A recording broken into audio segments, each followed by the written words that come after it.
పొద్దున ఒక మాట, మధ్యాహ్నానికి ఒక మాట, సాయంత్రం ఒక మాట. ఇప్పుడు ఇది మరి ఆ సైనిక పాలకుడు అసీం మునీర్కి కొంచెం గొంతులో ఎలక్కాయ పడ్డట్టుంది. ఆ కిడ్నాప్ అయిన వాళ్ళని విడిచిపెట్టిస్తాడా? 44 మంది లెటర్ రాశారు మార్కో రూబియోకి, అర్జెంటుగా ఇంటర్వ్యూని కావాలి, అక్కడ మానవ హక్కుల ఉల్లంఘన జరిగిపోతుందని. అది డొనాల్డ్ ట్రంప్ని కలిసినప్పుడు ఇలాంటి మనిషి లేడు. ఎవరు? ఇమ్రాన్ ఖాన్. నేను వెంటనే ఇండియాతో మాట్లాడితే ఫస్ట్ టైంలో చెప్పడం జరిగింది. ఇమ్రాన్ ఖాన్ చాలా పెద్ద ఫిగరు, సామాజిక figure, social figure, play boy. ఆయన ప్రపంచంలో బెస్ట్ నోన్ పాకిస్తానీ ఇమ్రాన్ ఖాన్. అతను ఇవాళ జైల్లో ఉన్నాడు.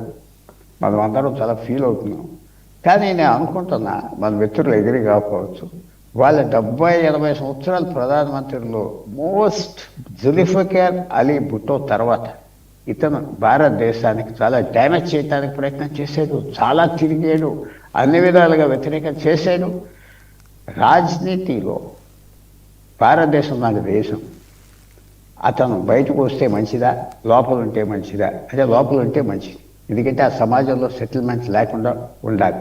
బంగ్లాదేశ్ మీరు తీసుకొచ్చి ఇచ్చారు, ఉపయోగపడిందా? చెప్పండి. మనం ఇద్దరు మిత్రులు చెప్పమని నేను ఒప్పుకుంటా. ఎంత తప్పు అయిపోయింది. స్ట్రాటజిక్ మిస్టేక్స్ చేస్తాం, మీరు చేస్తారు, నేను చేస్తాను, మన లైఫ్లో గవర్నమెంట్స్ చేస్తాయి. ఆ రోజు అది పెద్ద మంచి గొప్ప నిర్ణయం అనుకున్నాను.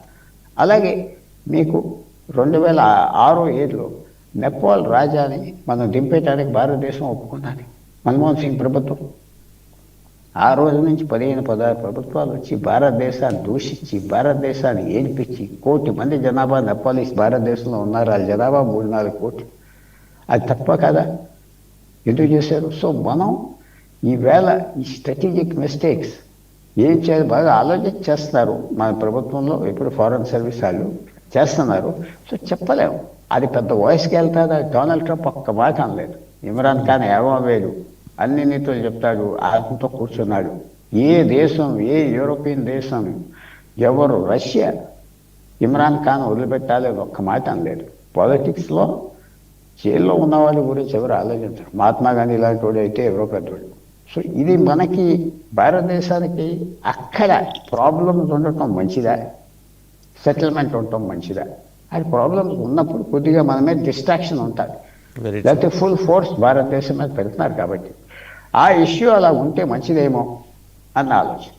రైట్ పుల్లారావు గారు, ఒక చిన్న బ్రేక్ తీసుకుందాం. బ్రేక్ తర్వాత కిషోర్ గారు మాట్లాడతారు.